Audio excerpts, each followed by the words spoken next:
Hello everybody, I'm your host Hal Curtis and I'd like to welcome you to The Space Industry by satsearch, where we share stories about the companies taking us into orbit. In this podcast, we delve into the opinions and expertise of the people behind the commercial space organisations of today who could become the household names of tomorrow. Before we get started with the episode, remember you can find out more information about the suppliers, products and innovations that are mentioned in this discussion on the global marketplace for space at satsearch.com. Hello and welcome to the episode. Today I'm joined by Viktor Danchev, Chief Technology Officer at satsearch member EnduroSat. EnduroSat is a nanosatellite manufacturer and operator with headquarters in Bulgaria. The company has quickly built quite a strong brand in the space sector since being founded in 2015 and has worked with customers all around the world.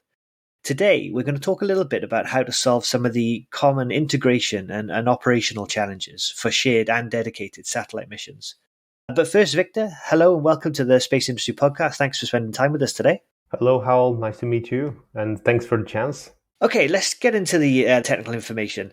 We still live in a world where planning for payload interfaces is done in quite a non-standardized way in some cases, with the CAN, the UART, the I2C, RS-485, all these different hardware interfaces, and then with even more custom protocols on top.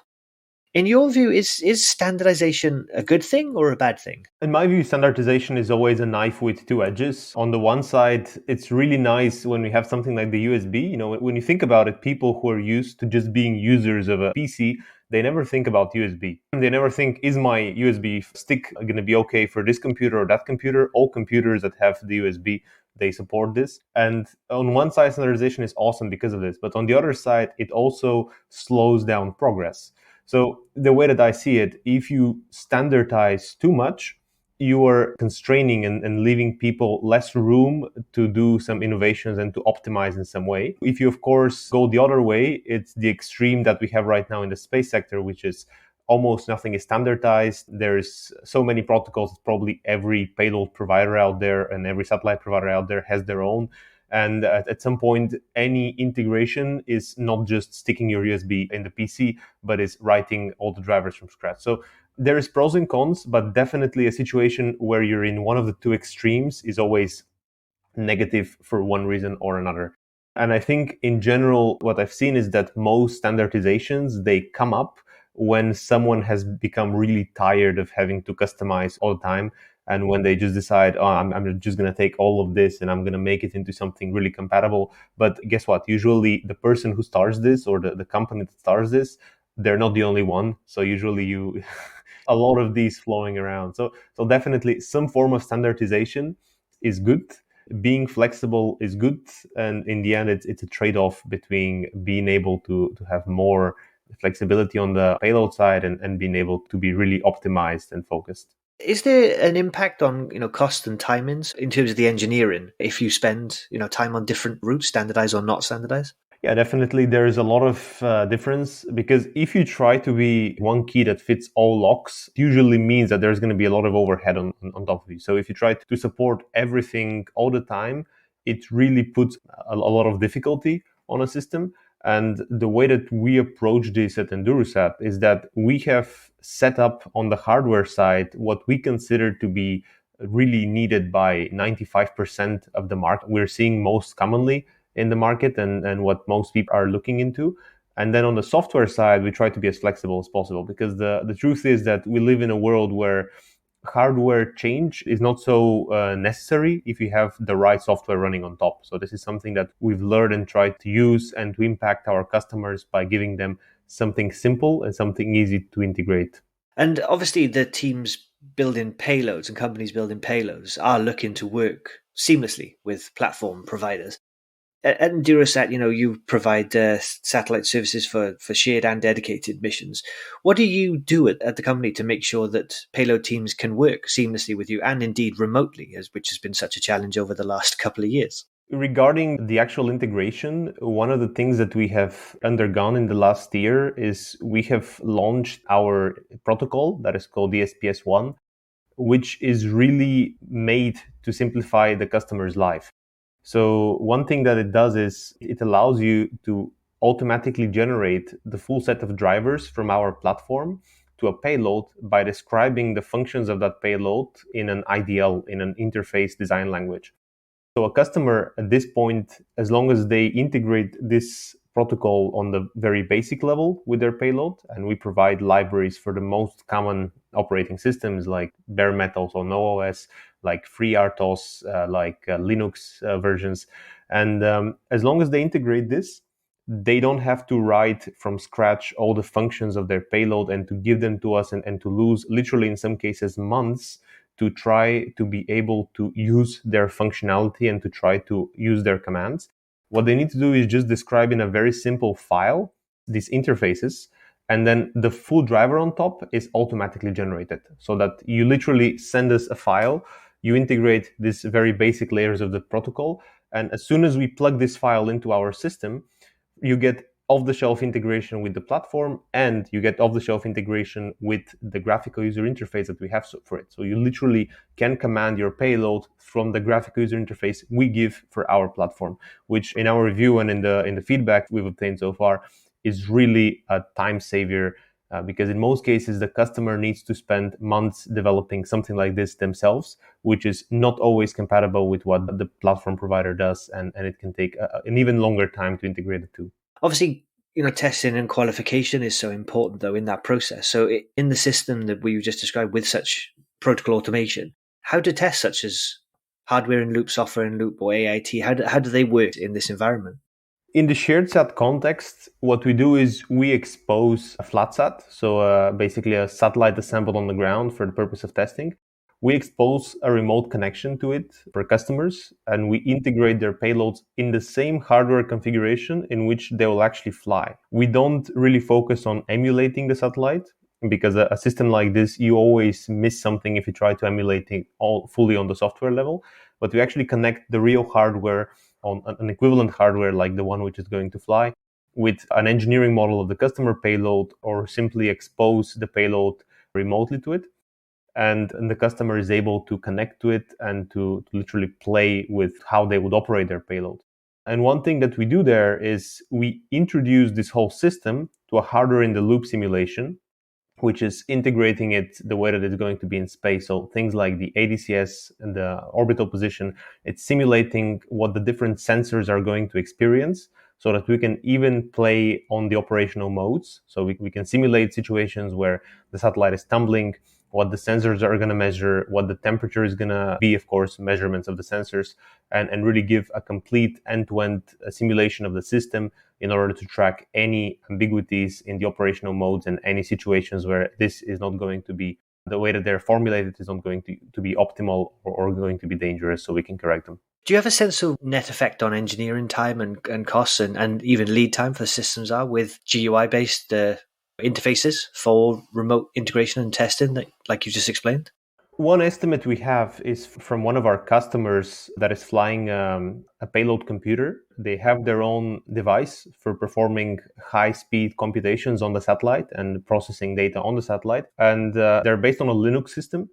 And one of our estimates for how much time was spared is literally, in their case, they had about 3 days from getting the driver and integrating it in their device and being able to actually call functions which are integrated in our onboard computer, and to send files to their own computer, to execute code on their own computer. So literally something which would have normally taken months was spared to a few days. Now, this is not always going to be the case, of course. It depends a lot on the OS. It depends. In this case, we had the driver for the exact architecture of this device.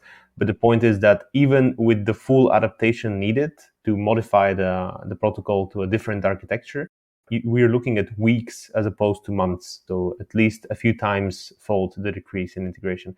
And then in terms of ease of use, something that we've noticed is that especially with some of our academia and agency customers, in many cases, they have a lot of equipment available to them in universities and large agencies, of course.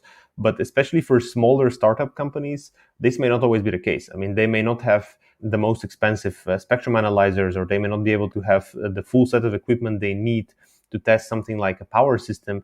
And when delivering complete platforms, the benefit of this GUI approach is that you don't need additional ground support equipment. You really need your computer and the appropriate cable to connect to the satellite. Everything that you need as information from the satellite, everything that you need to measure is already provided there. So it really saves a lot of time when it comes to having the full AIT performed, especially when you're a startup, because things that would normally take you a lot of specialized equipment, a lot of effort and cost can be done really quickly and easily in this way.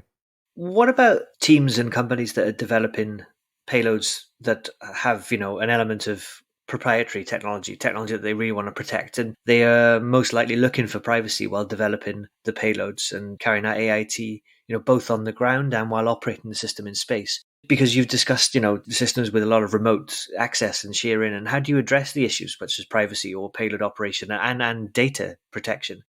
And also, as a bit of a follow-up to that, does this work differently for shared satellite missions versus dedicated satellites? So that's a great question. It's one of the things that we always start with, especially with commercial customers. The full system, the way that we have designed it, has several layers of encryption. The most important one when we're actually in flight is the encryption on top of the RF channel. So any data that the customer wants to get to their payload or get down from their payload goes through a fully encrypted channel. And on the ground, immediately after it's dumped on the physical ground station, it gets sent to a cloud account, which is also fully encrypted. It's end-to-end encrypted from the moment that the customer wants to send data to the moment they receive it. And this thing is just our encryption. But the customer can actually encrypt their data on top without us having to understand it. So a payload that's integrated in our shared satellite platform or in a dedicated platform, doesn't matter, it can inherently encrypt any data which it transmits or so uplinks or downlinks. I'll give you an example. If you're doing sensitive information, if you don't want your data telemetry to be understood by the platform provider, even though you have all of these assurances, if you want to be absolutely sure that there is no physical way, or if you have images that you really need to encrypt, what you can do is any such data stream that comes out of your device, you can already encrypt it in your device. So we don't need to know what the data is when you transfer it. So we're acting like a transparent provider of data channels up and down to the payload. Of course, to command the payload, we must be able to know its functionality and this type of IDL that I discussed. We must know what the payload can do, but we don't have to get any of its information. So we can just send commands to it. And then as soon as any data is generated and it needs to be downlinked, it can be fully encrypted by the customer so that only they can decrypt it on the ground in their secure account. This is something that I believe we're going to be seeing more and more in the future happening. The good news about what I mentioned as a ground architecture for the AIT and the remote integration is that we're actually using the exact same architecture we use for the in-orbit operations as the one we use for this type of testing. In fact, we even use UHF or S-band depending on the type of payload channel. So the flat sat, it's not actually connected directly to a network. Its RF device, S-band or UHF, VHF, is connected through an RF cable and attenuator to what is the ground station computer, let's say. And on the ground, when we do this kind of testing, the system level testing, the integration tests, we actually do it with an RF connection. We don't do it by having the full satellite connected over a cable. We do it in the same way that you would do it in space, with the only difference that the satellite is on a table and you have an attenuator instead of having the satellite in space and the free space attenuating the signal. So they can benefit from exactly the same reliability and exactly the same encryption, so that even if a rogue employee goes to take out their payload from the table, only they have the encryption in their own premise, and this is not physically possible to be decrypted. You touched briefly on the future there of the sort of approaches that you're expecting to be seen in terms of ensuring the privacy of data, etc. I wonder if you could just explain a little bit about, just as a final follow-up, but how you see the future of integration and operational challenges such as those we've discussed today in general evolving in the next 3 to 5 years. I think that the small sat sector is maturing really quickly. One of the things that we have noticed is that 2-3 years ago, encryption was very rare in the subsystems, and now a lot of customers want it. A few years ago, they were considered really still on the toy level, and now I don't think anyone is already doubtful that you can have hundreds of these satellites generating a tremendous amount of data and actually doing better than one large satellite for certain applications, of course. So I see a lot of maturity, and I think that this maturity is going to go two ways. On one side, there is the people who try to approach small satellite segment like a classical satellite segment, and they try to push all the regulations and all the, I would say, bureaucracy of a large satellite segment, which I don't think is going to work, because you're just pushing complexity in a place which is good because there is no such complexity. I think such companies that try to push too much regulation and too much classical satellite know-how in small satellite, they're just going to make one generation of nice satellites, and then they're going to be scared to innovate like it is with the bigger satellites. But the alternative is to really always stay ahead on the edge of what's possible. So I think that the integrational challenges are mostly going to be related to having more digital twins, to having more places to actually run and test, to have really completely remote satellites when you think about it.